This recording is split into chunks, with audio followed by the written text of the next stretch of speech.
Assalamualaikum warahmatullahi wabarakatuh. Di cerita kali ini masih melanjutkan cerita yang sebelumnya, yaitu cerita yang berjudul Misteri Hutan Tawengan, yaitu pada bagian ke-6. Episode pertemuan. Permadi segera berlutut di depan makam sang ibu. Doa ia panjatkan dengan khusyuk. Tanpa terasa, air mata mengambang di kedua kelopak matanya. Ketiga orang yang menyertainya hanya bisa terdiam 1000 bahasa. Suasana hening sejenak, sampai akhirnya keheningan itu dipecahkan oleh suara langkah kaki yang mendekat ke arah mereka. "Ada yang datang," bisik Mas Parto sambil meraba gagang keris yang terselip di pinggangnya. Mbah Mo menatap ke arah asal suara itu. Anggi gemetar. Rasa takut mulai menjalar di hatinya. Sedang Permadi masih khusyuk di depan makam sang ibu. Suara itu terdengar semakin mendekat. Disusul dengan kemunculan sosok bayangan hitam yang berjalan terseok-seok di tengah kegelapan. Mbah Mo segera mengarahkan senternya ke arah sosok itu. Kini wajah sosok itu terlihat jelas. Mas Parto tercekat. Mbah Mo menghela nafas. Permadi masih khusyuk dengan doanya, dan Anggi menjadi lantang. "Bang Angga!" Anggi menghambur dan meluk sosok itu. Tangisnya kembali pecah, membasahi wajah cantiknya. Angga balas memeluk sang adik dengan eratnya. "Ah, syukurlah kau selamat, nak," ujar Mbah Mo lega. Mas Parto ikut menarik napas lega. Sedang Permadi yang telah selesai dengan doanya bangkit dan menghampiri mereka. "Alhamdulillah, ada orang yang menyelamatkanku, Mbah." Angga menyelami ketiga orang yang menyertai adiknya itu. "Terima kasih, kalian telah bersedia membantu. Dan dia yang bernama Permadi, Bang," bisik Anggi saat menyadari Angga menatap heran ke arah Permadi. "Ah, akhirnya kita bertemu juga. Saya Angga, kakak dari Anggi." Permadi menyambut dingin uluran tangan Angga. "Kau bilang tadi ada orang yang menyelamatkan kamu. Siapa dia?" "Seorang perempuan. Ia tinggal di pondok yang ada di balik pohon ini." "Perempuan?" Permadi mengernyitkan keningnya. "Siapa namanya?" "Nengsi kalau tidak salah." Belum selesai ucapan Angga, Permadi sudah menghambur menuju ke arah yang ditunjuk oleh Angga. "Dasar anak muda, tak punya kesabaran sama sekali," gerutu Mbah Mo sambil melangkah mengikuti Permadi. Mas Parto menyusul diikuti oleh Angga dan Anggi. Brak! Terdengar suara pintu didobrak. Disusul suara jeritan perempuan dari dalam pondok.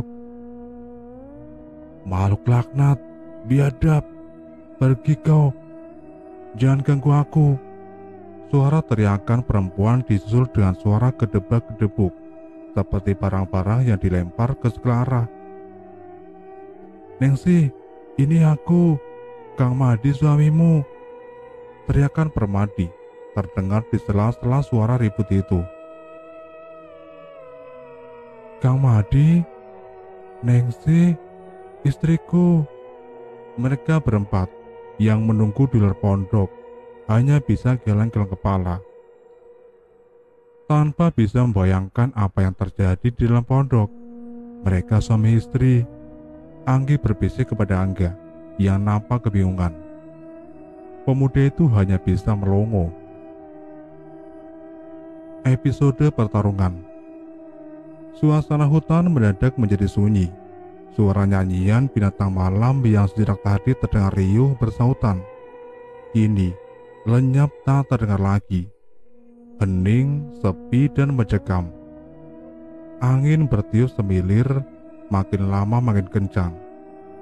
Kabut semakin tebal menyelimuti semak dan pepohonan. Kabut merah, semerah darah. Mbah Mo dan Mas Parto saling pandang, Mereka datang, desis Bamo. Permadi, teriak Mas Parto memanggil Permadi yang masih berada dalam pondok bersama Nengsi. Cepat selesaikan urusanmu di dalam, kita kedatangan tamu. Tiba-tiba Anggi menjerit sambil memegangi pergelangan tangannya. Anggi, Angga panik, mencoba menolong sang adik. Sakit bang. Anggi terjatuh berguling-guling di atas rerumputan yang basah oleh embun. Dalam keremangan nampak pergelangan tangan gadis itu membiru lebam. Gawat, tanda itu sudah bereaksi kembali. Mereka sudah dekat. Permadi, suara serak Bamo terdengar sedikit panik. Bang Angga, Anggi menjerit setinggi langit, lalu diam tak bergerak. Cepat Bamo memeriksa keadaan gadis itu. Ah, tak apa, dia hanya pingsan. Sedikit lega Angga mendengar penjelasan Bamo. Kamu jaga baik-baik adik kamu ini. Dia yang menjadi incaran utama, biar kami yang menghadapi mereka. Dah, Permadi, cepat keluar kau. Sial, apa yang dilakukan anak itu di dalam? Mungkin karena panik. Kata-kata itu diucapkan Bamo dengan cepat, tanpa titik dan koma lagi. Akhirnya Permadi keluar juga, menggandeng seorang perempuan dekil berpakaian compang-camping. Dia ketemu Tarsan, Mbah, bisik Mas Parto. Tarsan dengkulmu itu. Bamo bersungut-sungut kesal. Angga, bawa adikmu masuk ke pondok. Permadi berkata kalem. Biar ku akhiri semua ini. Angga menurut. Dengan susah payah karena tubuhnya sedikit masih terluka, Angga mencoba mengangkat tubuh adiknya yang telah pingsan itu. Nengsi yang melihat Angga kepayahan segera membantu pemuda itu tanpa diperintah. Angin bertiup semakin kencang, menggoyangkan pucuk-pucuk pepohonan dan menerbangkan dedaunan kering yang berserakan di tanah. Ketiga laki-laki itu kini berdiri gagah menunggu kedatangan musuh mereka. Keris Mas Parto telah tercabut dari rangkanya. Bamo menggulus goloknya, dan Permadi menyambar sebatang daun kering sebesar paha orang dewasa yang tergeletak di dekatnya. Dari kejauhan, terdengar suara menderu, disertai suara jeritan dan lengkingan yang cumiakan telinga. Makin lama suara itu semakin mendekat, dan sekejap kemudian, dari balik kegelapan berlompatan makhluk-makhluk berbulu hitam dan kecoklatan dengan tubuh yang tinggi besar, yang jumlahnya mereka tak sempat lagi untuk menghitung. Makhluk-makhluk itu langsung menyerbu mereka, menerjang dan membabi buta. Brutal, liar dan ganas, disertai lengkingan dan geraman yang cumiakan telinga. Ketika laki-laki itu tak tinggal diam, mereka sambut serangan itu dengan gagah berani. Pertarungan tak terhindarkan lagi. Keris Mas Parto berkelepatan kian kemari, menusuk dan menebas setiap lawan yang mendekat. Golok Bamo tak mau kalah, berhasil menggal kepala lawan-lawannya. Dan Permadi, entah sudah berapa kepala monyet yang remuk terkena hantaman kayu di tangannya. Darah hitam berbusuk mengalir dari bangkai-bangkai monyet yang bergelimpangan, membasahi setiap jengkal tanah di tempat itu. Melihat teman-temannya tewas, monyet-monyet yang lain semakin liar dan ganas. Semakin banyak dari mereka yang tewas, semakin liar serangan-serangan mereka. Dan dengan jumlah mereka yang sangat banyak, membuat ketiga laki-laki dari desa Patron itu mulai kewalahan. Mereka terdesak untuk kemudian menjadi bulan-bulanan para monyet siluman itu, tercakar, tergigit, terbanting, dan terinjak-injak.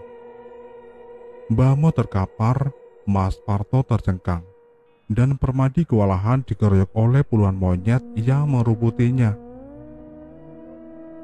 Beberapa monyet yang lain menyerbu ke dalam pondok. Sepertinya mereka tahu bahwa orang yang mereka incar ada dalam pondok itu. "Angga!" teriak Mas Parto dengan sisa-sisa tenaganya. "Lari! Selamatkan adik kamu!" Namun sepertinya terlambat. Dari dalam pondok terdengar suara teriakan Angga, disusul oleh cerita Nengsi. "Nengsi! Sial!" Permadi meradang, kayu di tangannya berayun memutar, membuat monyet-monyet yang mengeroyoknya itu terlempar. Pemuda itu segera melompat dan menerjang ke arah pondok, bermaksud untuk menyelamatkan istrinya. Namun, baru saja ia sampai di depan pintu, terdengar suara dentuman dasar dari dalam pondok, disusul suara geraman dan lengkingan. Tubuh Permadi terlempar dan terhempas ke tanah, bersama dengan puluhan monyet yang tadi menyerbu ke dalam pondok. Pondok itu telah hancur kini. Atapnya terbang entah kemana, dinding-dindingnya yang terbuat dari kulit kayu terhambalang ke segala arah. Dan di antara reruntuhan pondok itu, nampak tubuh Anggi melayang dengan tangan terentang. Pakaian dan rambut sebaunya meriap-riap tertiup angin, dan mata gadis itu bersinar memutih, wajahnya terlihat bengis. Dari mulutnya terdengar suara geraman yang menggetarkan seluruh penjerutan. "Kalian beraninya mengganggu anak keturunanku." Episode akhir pertarungan. "Kalian berani-beraninya mengganggu anak keturunanku." Suara serak menggelegar keluar dari mulut Anggi, lalu disertai dengan tiupan angin kencang dan hawa panas menyengat. Tubuh itu melesat cepat, menerjang barisan pasukan siluman monyet yang masih tersisa. Gerakan yang sangat cepat, sampai sulit untuk diikuti dengan mata telanjang, memukul, menendang, menyambar, dan melempar apapun yang ada di depan matanya. Barisan siluman monyet itu pun kocar-kacir dibuatnya, terlempar, terbanting, terempas, dan terkapar, dan terinjak-injak. Jerit mereka yang terkena serangan melengking setinggi langit. Bangkai monyet berkelimpangan, pohon-pohon bertumbangan. Darah hitam berbau busuk membanjir. Rombongan dari desa patron itu dengan susah payah mencoba menyingkir untuk menyelamatkan diri. Terdengar geraman dahsyat menggema dari balik kegelapan, disusul dengan kemunculan 5 sosok siluman monyet yang tubuhnya lebih besar dari monyet-monyet yang sebelumnya. Sepertinya mereka adalah pemimpin dari pasukan itu. Wajah bengis dengan mata merah dan taring yang panjang berkilat-kilat tajam. Sosok itu benar-benar menyeramkan. Lengan-lengan panjang dan kokoh dengan cakar-cakar yang tajam, siap mencabik-cabik tubuh lawan. Kelima sosok itu segera mengepung Anggi, namun yang dikepung tak gentar sedikit pun. "Bagus kalian datang, jadi aku tak perlu susah payah untuk mencari dan menghabisi kalian." Sosok bayangan lain melesat dan berdiri di samping Anggi. "Aku siap membantumu, Nyi Guru." Nengsi, sosok itu berkata, sambil memasang kuda-kuda, siap menyambut serangan lawan. "Nengsi," Permadi tercekat, tak mengira istrinya akan senekat itu. "Jangan!" Mbahmu mencegah saat Permadi ingin bergerak. Dia tahu apa yang ia lakukan. "Kau hanya akan merepotkan mereka jika bermaksud untuk ikut campur." Permadi mendengus. Kedua tangannya terkepal. Baru saja ia bertemu dengan sang istri setelah berpisah selama bertahun-tahun. Kini harus menyaksikan sang istri bertaruh nyawa di depan matanya. Namun Permadi tak bisa berbuat banyak. Pertarungan dahsyat kembali terjadi di depan matanya.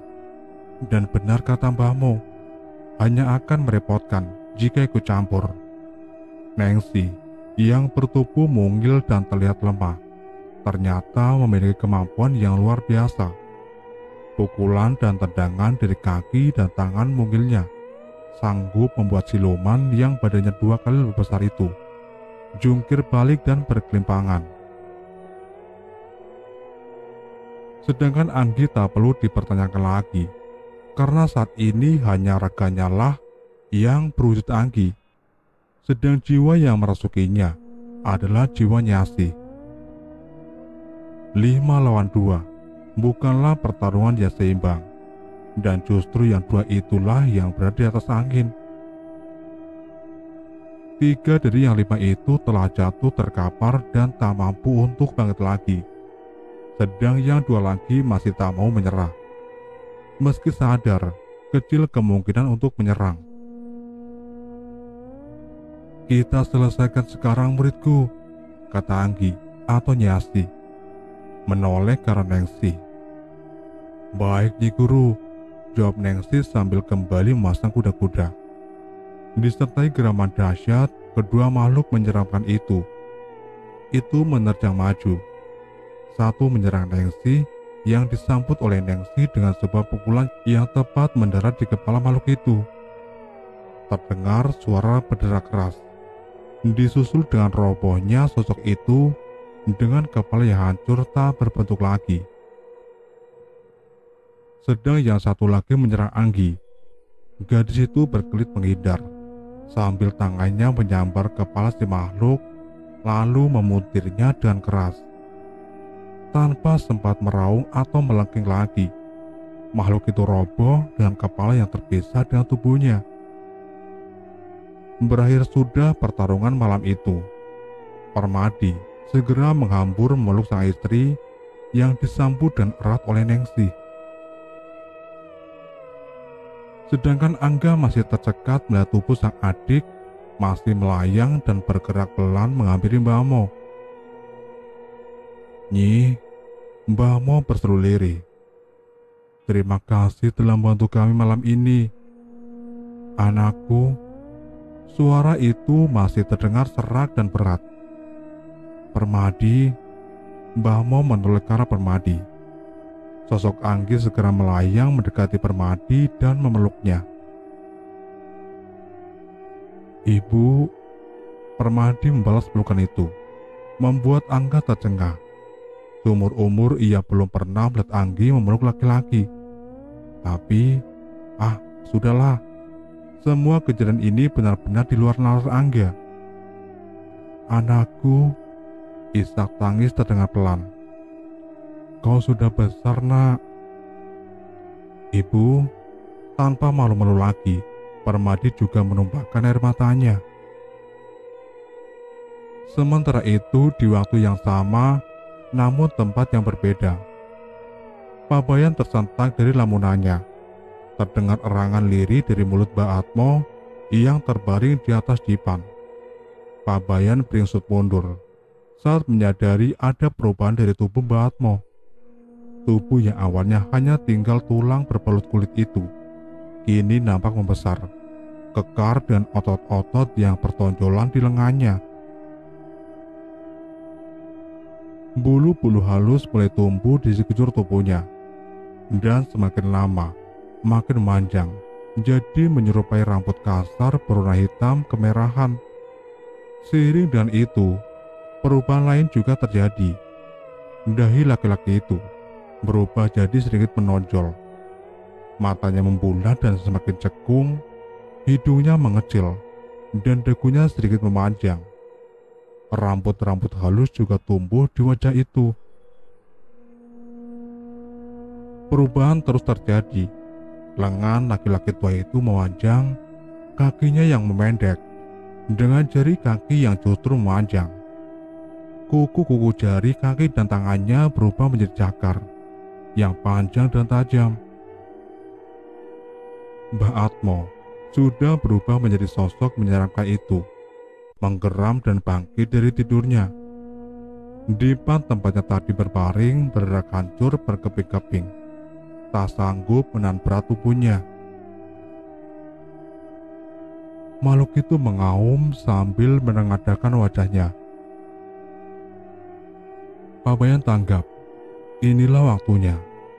Laki-laki setengah bayi itu mencabut dan mengunus keris pemberian Bamo. Hanya mengunusnya. Setelah itu tak ada gerakan lain lagi. Tatapan merah dari makhluk itu membuatnya tercekat. Tak mampu berbuat apa-apa.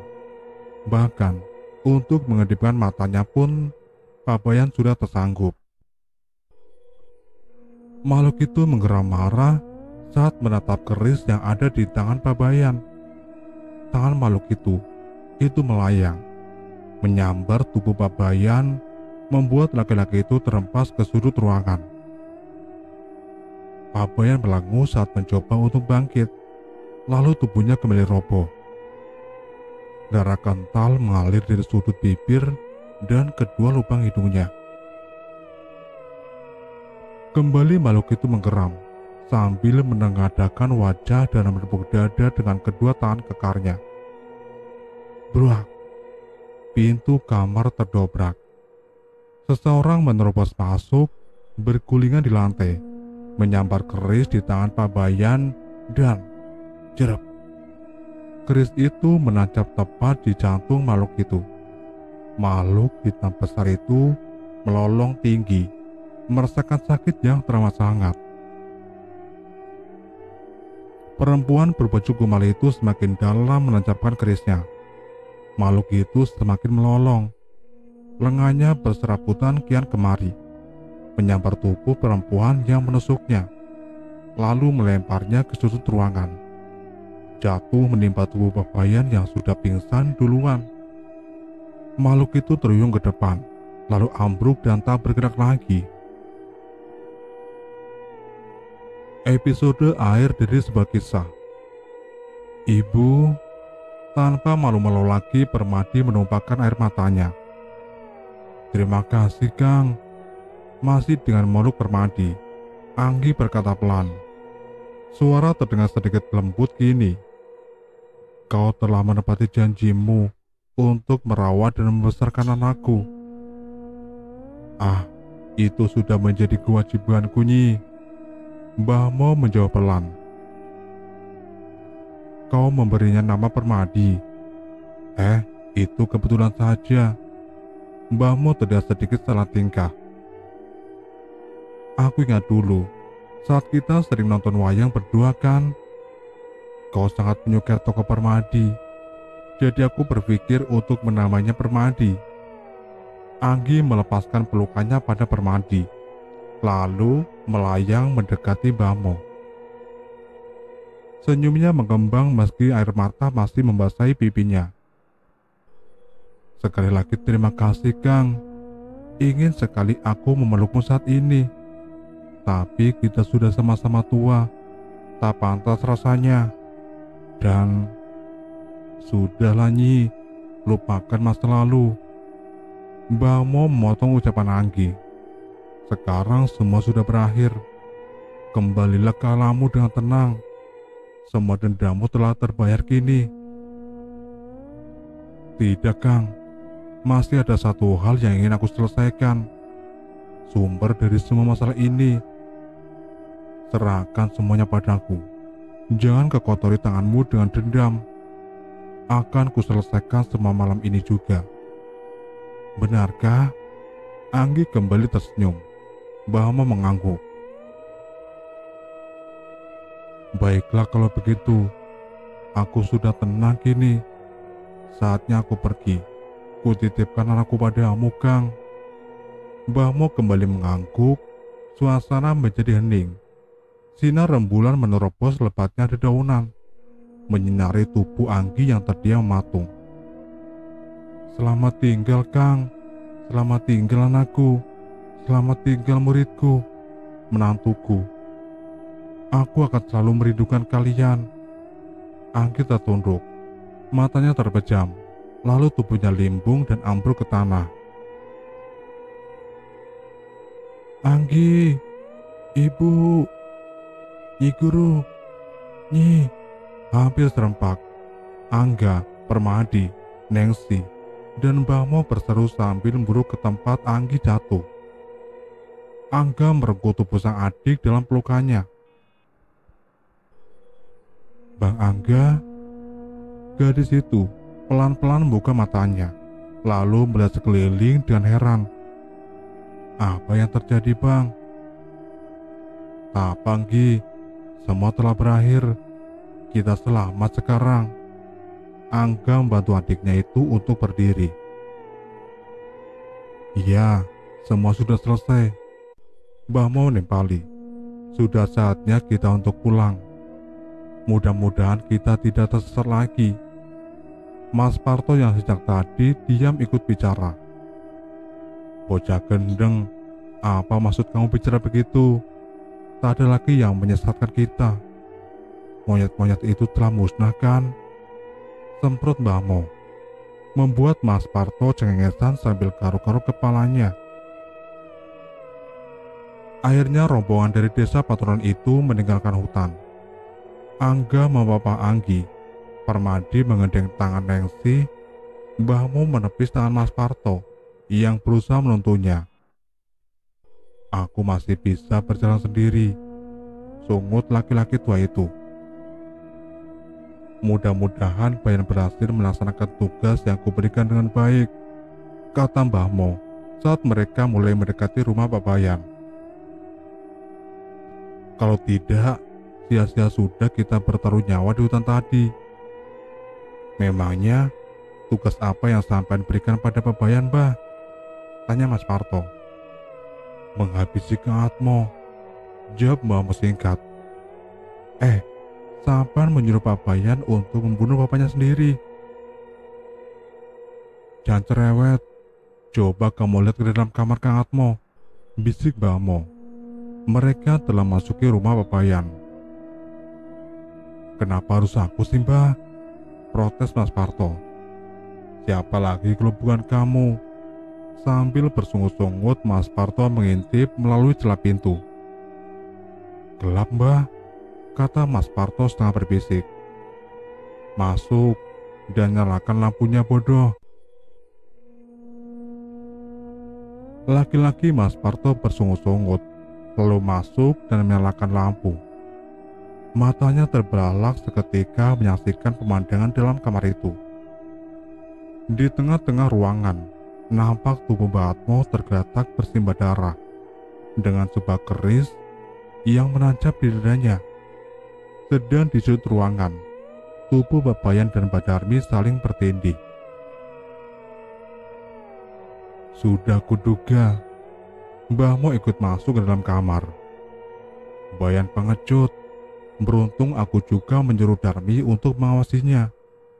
Mbah Mo mencoba menyadarkan kedua orang yang pingsan dengan posisi saling tumpang tindih itu. Pagi menjelang, rumah Botona terlihat ramai pagi itu. Semua berkumpul di situ. Suasana haru dan tangis kebahagiaan menyelimuti sebuah keluarga yang telah tercerai-berai selama bertahun-tahun. Meski ada sedikit rasa duka karena mereka baru saja memakamkan jenazah Mbah Atmo. Masa-masa kelam dari desa terpencil itu telah berhasil mereka akhiri. Saatnya untuk memulai sejarah baru, membangun desa yang telah hancur itu. Sampai di sini saja petualangan kita, Bang, tanya Anggi kepada kakaknya. Iya, kecuali kamu masih merindukan monyet-monyet penghuni hutan itu, jawab Angga. Abang nih, Anggi cemberut. Tapi yang jelas, suatu saat aku akan merindukan desa ini. Dan aku berharap suatu saat juga aku akan kembali mengunjungi desa ini. Angga tersenyum kecut. Gadis keras kepala ini gak ada kapok-kapoknya dia.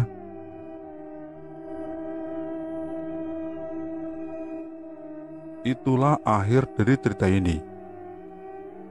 Dan semoga bisa diambil pembelajaran dari cerita ini. Saya mohon maaf bila ada kesalahan dalam membacakan alur cerita ini. dan nantikan cerita-cerita selanjutnya dari channel ini. Wassalamualaikum warahmatullahi